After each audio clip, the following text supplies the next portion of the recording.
आदाब अर्ज है दोस्तों, मैं रूपाली हाजिर हूँ आपके पसंदीदा शो अक्सर रसोई में। दोस्तों, गालिब ने क्या खूब कहा था, तंगदस्ती ना हो अगर गालिब, तंदुरुस्ती हज़ार नेमत है। तो दोस्तों, अच्छी तंदुरुस्त ज़िंदगी के लिए ज़रूरी है कि आप होलसम और बैलेंस्ड मील खाएं। इसीलिए हमारी अक्सर रसोई में अक्सर ये कोशिश रहती है कि हम आपको ऐसी रेसिपी सिखाएं जो ना सिर्फ लजीज हो बल्कि खाने में भी काफ़ी हेल्दी हों। इसी के साथ मैं आपको बता दूं कि आज की हमारी पहली रेसिपी है गोश्त दो प्याज़ा। तो आइए इसे बनाना शुरू करते हैं। तो दोस्तों, गोश्त दो प्याज़ा बनाने के लिए सबसे पहले हमें घी गरम करना होगा।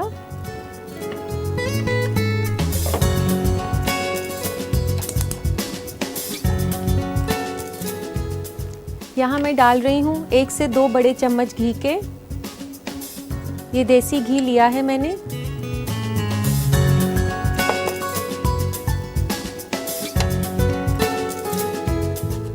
दोस्तों, मैं आपको बता दूं कि जो मटन है वो आप कोशिश करके घी में ही बनाएं, उसकी खुशबू ज़्यादा बेहतर आती है।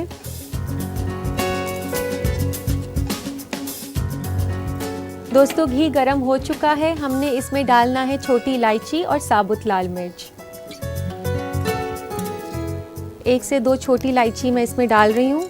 इलायची को आप खोलकर डालें।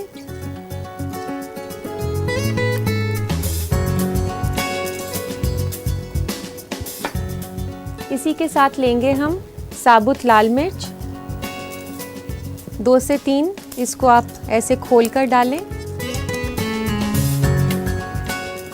और इसे तब तक हिलाएं जब तक कि इसकी इलायची की खुशबू आनी ना शुरू हो जाए। और अब हमने इसमें डालना है प्याज।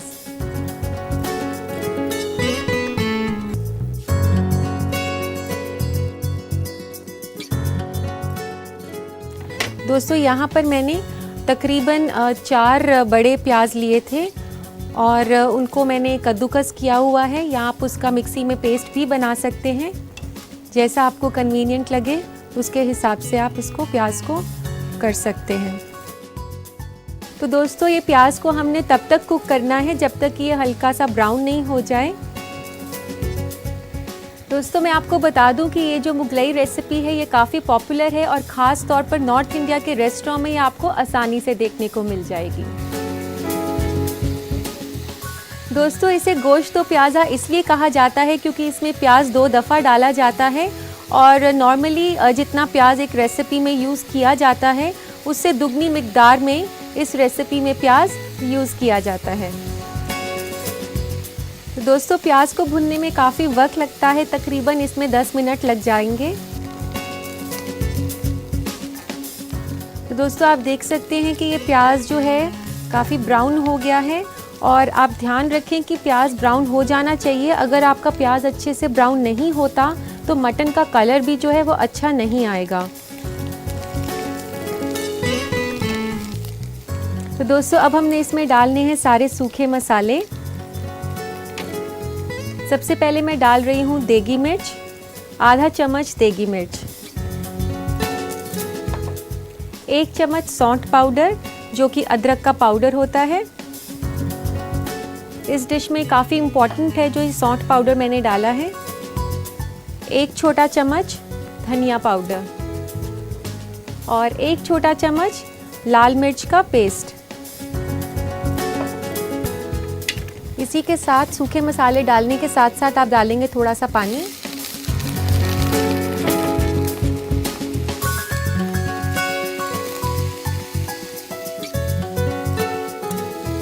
और फिर इसके बाद इसको अच्छे से हिला दें। तो दोस्तों, अब हमने इसमें डालने हैं मटन के पीसेस। यहाँ मैंने आधा किलो मटन के पीसेस लिए हैं, ये तकरीबन आधा किलो हैं।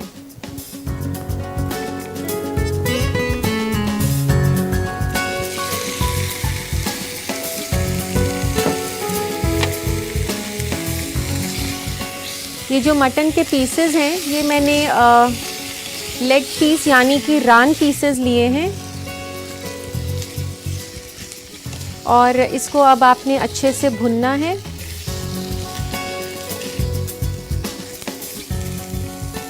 मटन को आपने काफ़ी अच्छे से मसाले के साथ भुनना है उसके बेहतर टेस्ट के लिए। इसको तकरीबन 8 से 10 मिनट तक आपने भुनना है मसाले के साथ। दोस्तों, कहा जाता है कि इस रेसिपी का इजाद किया था मुल्ला दो प्याज़ा ने, जो कि अकबर के दरबार के मशहूर बावर्ची थे और वो उनके नवरत्नों में से भी एक थे।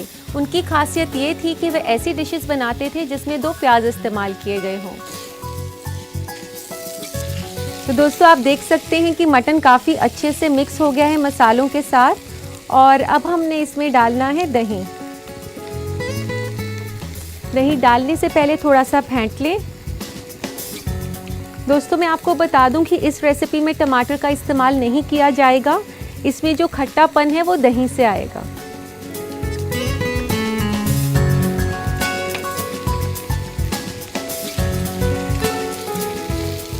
जब आप दही डालें तो आपने ध्यान रखना है कि आप आंच को धीरे कर लें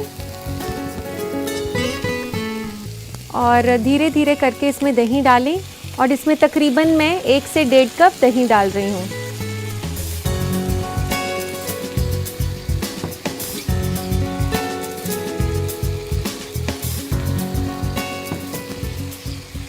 और इसको तब तक पकाना है जब तक कि दही सूख ना जाए।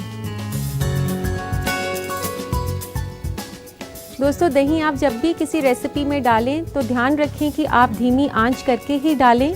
तेज़ आंच पर दही फट जाता है। वैसे तो हर घर में प्याज इस्तेमाल किए जाते हैं, लेकिन मैं आपको बता दूं कि प्याज में कुदरती तौर पर ऐसे विटामिन्स होते हैं जो आपकी आंखों की रोशनी में इजाफा करते हैं और आपके ब्लड प्रेशर को भी कंट्रोल में रखते हैं। इसका पानी सुखाने में तकरीबन 15 मिनट लग जाएंगे। तब तक के लिए हम इसे ढक देते हैं।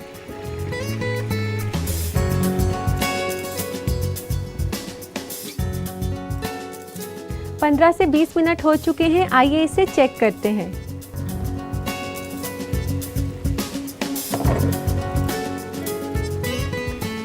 दोस्तों, आप देख सकते हैं कि मसाला कितना अच्छे से थिक हो गया है और मटन पीसेस के ऊपर अच्छे से कोटिंग भी हो गई है मसाले की। और अब बारी है इस गोश्त तो प्याज़ा बनाने की, यानी कि अब हम फिर से डालने वाले हैं इसमें प्याज, लेकिन इस बारी हम डालेंगे थोड़ा सा बड़ा कटा हुआ प्याज।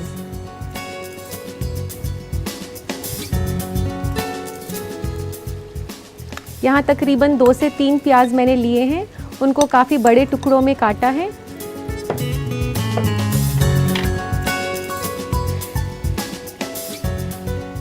प्याज डालने के बाद इसे फिर से अच्छे से हिलाएं।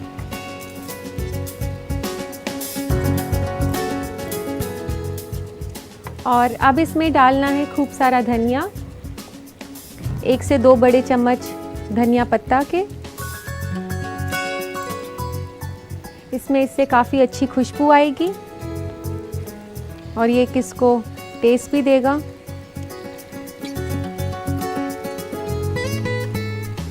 ये जो हमने दूसरी दफ़ा प्याज डाला है, इसको थोड़ा सा पकाना है हमने। और अब डालेंगे हम पानी, तकरीबन 1/4 कप।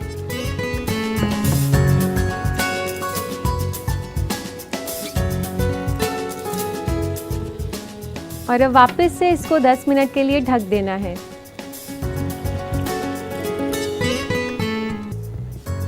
तकरीबन 10 मिनट हो चुके हैं, तो आइए इसे चेक करते हैं।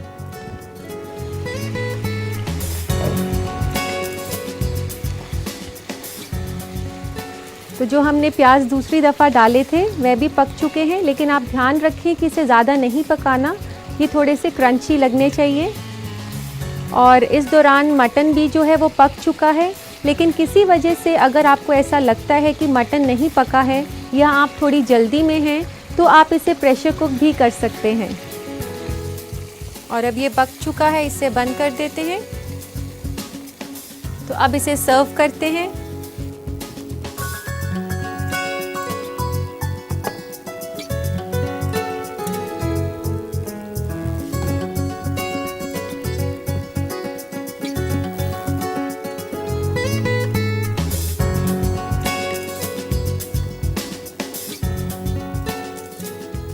दोस्तों, आप देख सकते हैं कि ये ड्राई मसाला डिश है और अगर आपको इसकी ग्रेवी बनानी है तो आप थोड़ा सा पानी डालकर भी बना सकते हैं। और अब हमें इसे गार्निश करना है। गार्निश करेंगे हम धनिया पत्ता से। थोड़ा सा डालें आप धनिया पत्ता और थोड़ी सी फिटी हुई दही।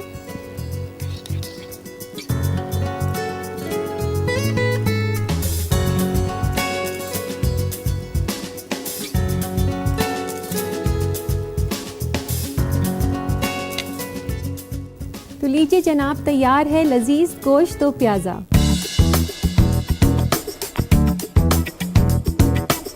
तो देर किस बात की, आज ही इसे बनाएं अपने बावर्ची खाने में और अपने घर वालों को खिलाएं। लेकिन इससे पहले नजर डालेंगे हम इस रेसिपी के रिकैप पर। गोश्त दो प्याज़ा बनाने के लिए हमें चाहिए 500 ग्राम बकरे की रान, 4 अदद बड़ी प्याज कद्दूकस की हुई, 1 से 2 बड़ा चम्मच घी, 2 कप दही, 1 से 2 अदद छोटी इलायची, 2 से 3 अदद साबुत लाल मिर्च, आधा छोटा चम्मच देगी मिर्च, 1 छोटा चम्मच लाल मिर्च का पेस्ट, नमक हस्बे जायका, 1 छोटा चम्मच धनिया पाउडर, 1 छोटा चम्मच सौंफ पाउडर, 2 से 3 अदद कटी हुई प्याज, 2 बड़ा चम्मच हरा धनिया और गार्निश के लिए हरा धनिया और दही। सबसे पहले पैन में घी गरम करें, उसमें मिलाएं छोटी इलायची, साबुत लाल मिर्च और हल्का फ्राई कर लें। फिर मिलाएं कद्दूकस की हुई प्याज और तब तक फ्राई करें जब तक प्याज भूरा ना हो जाए। उसके बाद मिलाएं देगी मिर्च, सौंफ पाउडर, 1 छोटा चम्मच धनिया पाउडर, 1 छोटा चम्मच लाल मिर्च का पेस्ट, थोड़ा सा पानी और पका लें। फिर मिलाएं गोश्त की रान और उसे अच्छे से फ्राई कर लें। दही लें, उसे फेंटें और धीरे धीरे पकते हुए गोश्त में मिला दें धीमी आंच पर। तब तक पकाएं जब तक दही सूख ना जाए। फिर कटी हुई प्याज मिलाएं, उसमें मिलाएं हरा धनिया, थोड़ा पानी, ढक दें और 10 मिनट और पकाएं। पकने के बाद प्लेटर में परोसें और गार्निश करें हरा धनिया और दही से। लीजिए तैयार है गोश्त दो प्याज़ा।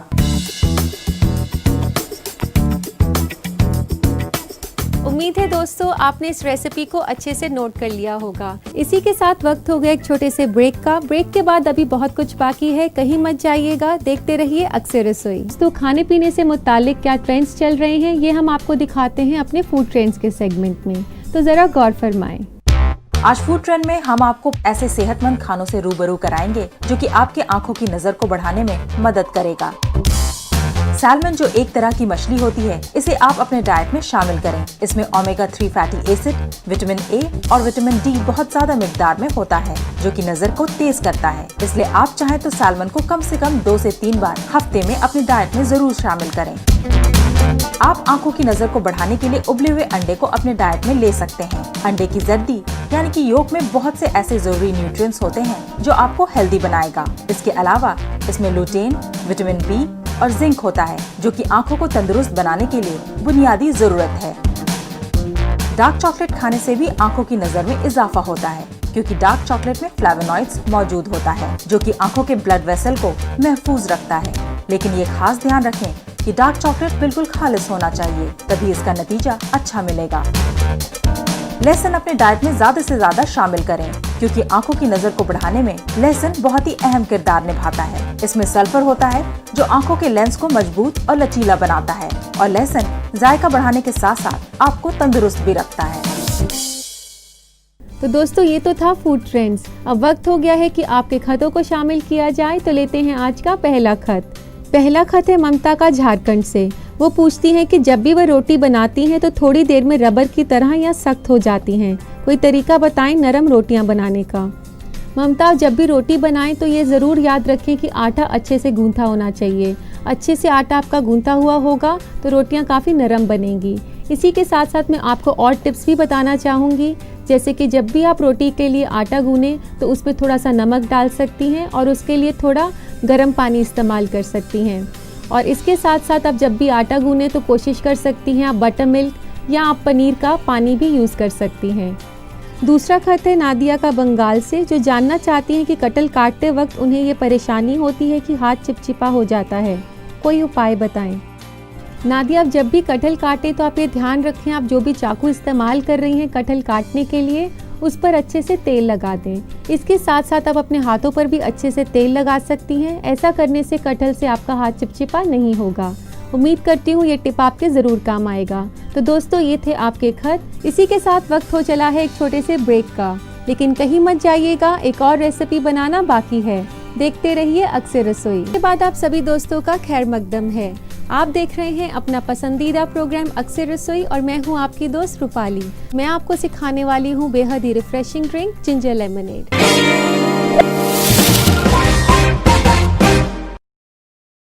तो दोस्तों आइए बनाना शुरू करते हैं जिंजर लेमनेड। सबसे पहले हम डालेंगे एक पैन में 2 कप पानी।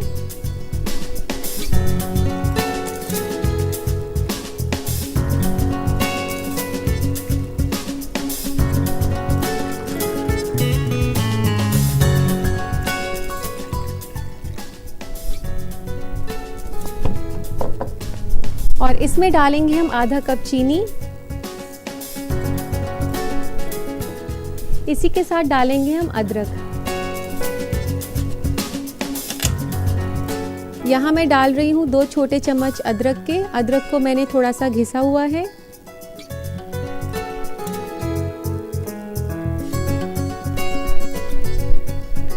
दोस्तों इस मुरक्कब को आपने तब तक पकाना है जब तक कि चीनी अच्छे से घुल नहीं जाए और अदरक का रस इसमें जो है अच्छे से मिल जाए। जिंजर लेमनेड यानी नाम से ही पता चल रहा है कि ये नींबू और अदरक के रस का मुरक्कब है।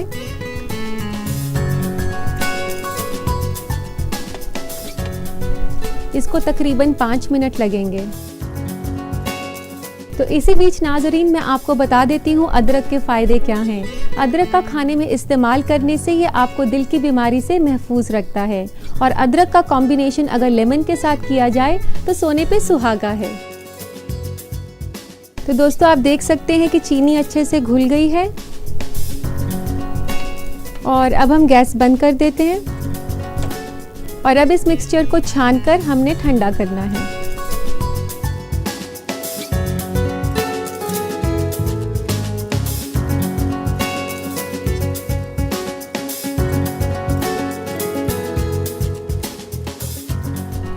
तो दोस्तों इस मिक्सचर को अच्छे से छान ले ताकि अदरक के पीसेस जो हैं वो पानी के साथ ना आए।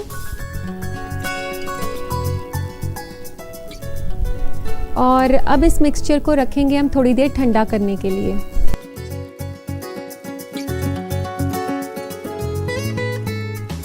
दोस्तों ये अदरक और चीनी का मुरक्कब ठंडा हो चुका है। तो आइए इसे मिक्स करते हैं नींबू के रस के साथ। यहाँ मैं ले रही हूँ 2 नींबू का रस जिसमें तकरीबन 4 से 5 बड़े चम्मच रस है।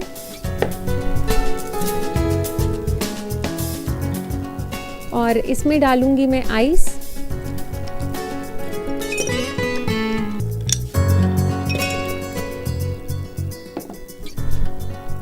आइस डालने के बाद हम इसमें ये मुरक्कब डाल देते हैं जो कि हमने अभी पकाया था गैस पर।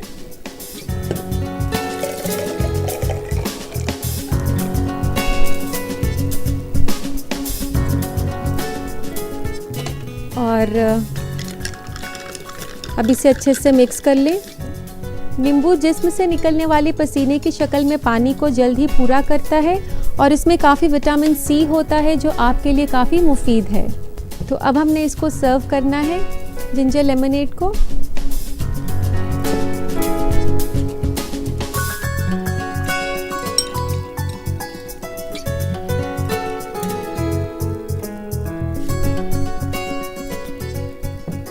इस ग्लास को गार्निश करेंगे आप लेमन स्लाइस के साथ।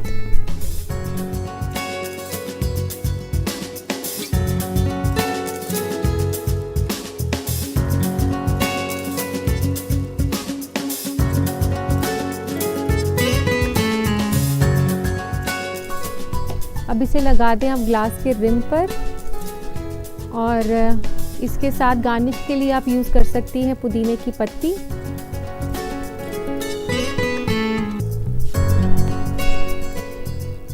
तो लीजिए दोस्तों तैयार है रिफ्रेशिंग और हेल्दी जिंजर लेमनेड।